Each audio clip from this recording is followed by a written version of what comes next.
In this tutorial, we're going to be discussing how we can add YouTube video content to an item listing on our storefront.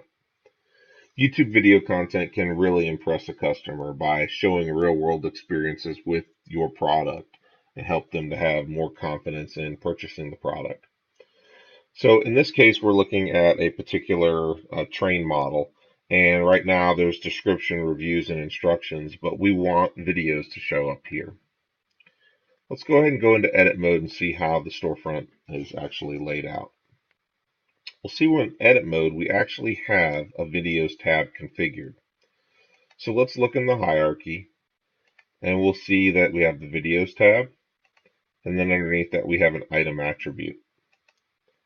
This item attribute is a video list and its name is videos.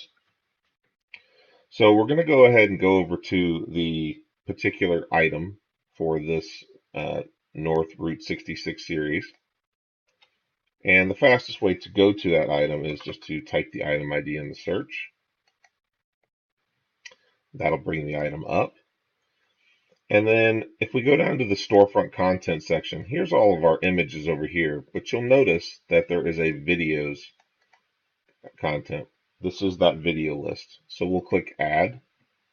And then all we have to do is paste in the URL that we see when we find that video on YouTube. You'll see that UltraCard will go off, it'll get the thumbnail for it, it'll get the title of it, and it'll show preview here. So we'll go ahead and click add.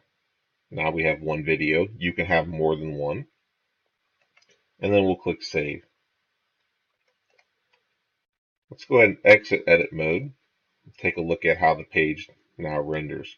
We can see we have a videos tab here, and we have the one video. Now that may be a little small. Let's look at why the video is rendering at this size. We'll go back into edit mode, and let's go down and take a look at this particular video list item attribute. The column count is set so that there's one video on small devices, 2 across on tablet, and then 3 across on phone. So let's go ahead and just adjust this to be always 12 across. So starting at phone, we'll be at 12. And unless we override it, we'll stay at that. Now, if we wanted to go to 2 across, if that was a very common thing for us to have, say 8 or 10 videos per item, then we may want to go to that 2 across look. The customer can always click the view full screen or view on YouTube option. But this is how you'll set how many of the videos are going to show on a particular, how many across are going to show on a particular storefront. So we'll go ahead and save that out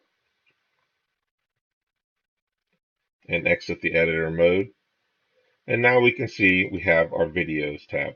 Videos are powerful because they can show real world customer experience with a particular product and help inspire customers to purchase, because it can take them a notch further than what static images that you may have of a product can do.